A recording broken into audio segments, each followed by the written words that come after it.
বৰ্ণাঢ্য সাংস্কৃতিক শোভাযাত্ৰাই মহিলে যোৰহাটবাসীক জগন্নাথ বৰুৱা মহাবিদ্যালয়ৰ আৱাসিক সন্মিলনৰ বাবে আয়োজন সাংস্কৃতিক শোভাযাত্ৰাৰ সহস্ৰাধিক প্ৰাক্তন আৱাসীৰ অংশগ্ৰহণ এছাম বৰ্ষীয়াত প্ৰাক্তন ছাত্ৰ ছাত্ৰীৰ লগতে বহু প্ৰাক্তন আৱাসীৰ অতীত স্মৃতি ৰোমন্থনৰ জৰিয়তে জীপাল হৈ পৰা যোৰহাটৰ ঐতিহাসিক জগন্নাথ বৰুৱা মহাবিদ্যালয়ৰ ছৈয়দ আব্দুল মালিক ছাত্ৰাবাসৰ চৌহদ আজি পুনৰ এবাৰ সজীৱ হৈ পৰিল।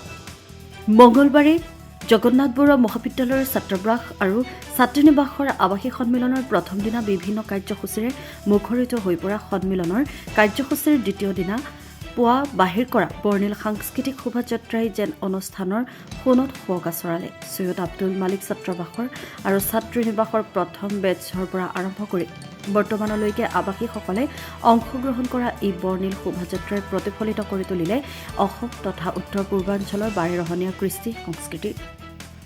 শিক্ষাৰ প্ৰসাৰ, গ্ৰন্থৰ গুৰুত্ব, অধ্যয়নৰ দায়িত্ব আদিৰ প্ৰতীকী প্ৰতিফলনৰ লগতে বিহু, ঝুমুৰ, বড়ো, কাৰ্বি, চাহ জনগোষ্ঠীয় নৃত্য আদিৰ জৰিয়তে মুখৰিত হৈ পৰে এই বৰ্ণিল শোভাযাত্ৰাৰ লগতে খোল, তাল, গায়ন বায়নৰ জৰিয়তে শুভাৰম্ভ কৰা হয় এই শোভাযাত্ৰাৰ। ঐতিহাসিক জগন্নাথ বৰুৱা মহাবিদ্যালয়ৰ ছাত্ৰাবাসৰ পতাকা উত্তোলনস্থলীত এক সংকল্প পাঠ উচ্চাৰণ কৰি আৰম্ভ কৰা হয় এই বৰ্ণিল শোভাযাত্ৰাৰ। এই সংকল্প পাঠ উচ্চাৰণ কৰে প্ৰাক্তন আৱাসী তথা মন্ত্ৰী বিমল বৰাই। লগতে উপস্থিত থাকে ললিত বৰা, যোগেশ ওজাকে প্ৰমুখ্য কৰি বিশিষ্ট ব্যক্তিসকল। এই শোভাযাত্ৰাই মুগ্ধ কৰি তোলে যোৰহাটবাসী ৰাইজক। এই শোভাযাত্ৰা যোৰহাট জগন্নাথ বৰুৱা মহাবিদ্যালয়ৰ ছৈয়দ আব্দুল মালিক ছাত্ৰাবাসৰ পৰা আৰম্ভ হৈ বৰপাত্ৰ আলি, বৰুৱা চাৰিআলি হৈ জগন্নাথ বৰুৱা মহাবিদ্যালয়ৰ চৌহদ পৰিভ্ৰমণ কৰি পুনৰ আৰম্ভণি স্থানত সামৰণি পৰে। এই বৰ্ণিল শোভাযাত্ৰাৰ উদ্বোধন কৰে আৱাসিক সন্মিলনৰ সভাপতি প্ৰাক্তন আৱাসী তথা মন্ত্ৰী বিমল বৰাই। Bureau report, news update.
দিন ধৰি প্ৰাক্তন আৱাসীসকলৰ এটা সন্মিলন হৈছে। এই সন্মিলনৰ উদ্দেশ্য এইটোৱেই যাতে দীৰ্ঘদিন ধৰি এই আৱাসত আৱাসত থকা আৱাসীসকল একেলগ হৈ পুৰণি দিনৰ কথা বতৰাবিলাক স্মৰণ কৰে আৰু দায়বদ্ধতাৰে আমাৰ আৱাসটো আমাৰ শিক্ষানুষ্ঠানখনৰ প্ৰতি আমি আমাৰ দায়বদ্ধতা প্ৰকাশ কৰোঁ। কিন্তু যোৱা কালিৰ পৰা যি বৰ্ণময় পৰিৱেশ সৃষ্টি হ'ল, এইটো কেৱল মাত্ৰ কোনোবা বেটছ হৈ নাথাকিল, বৰঞ্চ প্ৰায় 8টা জেনেৰেশ্যন ইয়াতে একেলগ হ'ল, যিটো এখন সমাজৰ কাৰণে অতি ইতিবাচক চিন্তা। কেতিয়াও 8টা জেনেৰেশ্যন এনেধৰণে একেলগ হোৱা নাই। এই 8টা জেনেৰেশ্যন একেলগ হৈ এখন সমাজ কেনেধৰণে অচিনাকি মানুহবিলাক লগ হৈও গঢ় দিব পাৰি, তাৰ এটা বাৰ্তা ইয়াৰ পৰা নিশ্চয় গৈছে। আৰু এই গোটেই অনুষ্ঠানটো সফলভাৱে ৰূপায়ণ কৰাৰ ক্ষেত্ৰত আমাৰ আৱাসীসকলৰ এই চিন্তা চেতনা সন্মান জনাই মাননীয় মুখ্যমন্ত্ৰী ডক্টৰ হিমন্ত বিশ্ব শৰ্মা ডাঙৰীয়াই দুয়োটা আৱাস পুনৰ নিৰ্মাণৰ কাৰণে যি সহযোগিতা আগবঢ়াইছে, সকলো আৱাসীৰ হৈ আমি তেখেতকো ধন্যবাদ জ্ঞাপন কৰিছোঁ। আজি এতিয়া সাংস্কৃতিক শোভাযাত্ৰা হ'ব। ইয়াৰ পিছতে আমাৰ প্ৰাক্তন আৱাসীসকলৰ বহু সন্তান সন্ততি আছে, তেওঁলোকে কৰ্মৰ সন্ধানত আছে। বৰ্তমান আৰু পাছ আউট কিছু এনেকুৱা বহু আৱাসী আছে, তেওঁলোকৰো কৰ্মৰ সন্ধানত তেওঁলোক ব্যস্ত হৈ আছে। তাৰ প্ৰতি লক্ষ্য ৰাখি আমি এখন এক্সপ' কৰিছিলোঁ, বিভিন্ন ইনফৰ্মেটিভ এক্সপ', আৰু তাৰ লগতে সংগতি ৰাখি এখন আমি ইণ্টাৰেক্টিভ এটা ছেশ্যন কৰিম, য'ত অসমৰ কেইবাজনো উদীয়মান প্ৰতিষ্ঠিত উদ্যোগীয়ে অংশগ্ৰহণ কৰিব। অনুপম ডেকা, আকাশজ্যোতি গগৈ, ডেভিড গগৈ, ৰাহুল গুপ্তাৰ দৰে অসম সৌৰভ, অসম গৌৰৱ কেইবাজনো ব্যক্তিক আমি নিমন্ত্ৰণ জনাইছোঁ, যাতে আমাৰ ইয়াতে উপস্থিত থকা আৱাসীসকলে তেওঁলোকৰ কথা বতৰা শুনি উৎসাহ লাভ কৰে আৰু নিজকে এণ্টাৰপ্ৰেনিয়ৰ হিচাপে গঢ় দি কৰ্মসংস্থাপনৰ পথ প্ৰশস্ত কৰে। সেয়াও আমাৰ আৱাসী সন্মিলনৰ আজিৰ অন্যতম অনুষ্ঠানৰ এটা গুৰুত্বপূৰ্ণ চিন্তা। কিমান চনত প্ৰাক্তন আৱাসী ইয়াত অংশগ্ৰহণ কৰিছে? 61ৰ পৰা আহিছে না, 1961ত ইয়াত যিসকলে পঢ়িছিল, আমাৰ জন্ম হোৱা নাছিল তেতিয়াৰ পৰা 61ৰ পৰা এতিয়ালৈকে।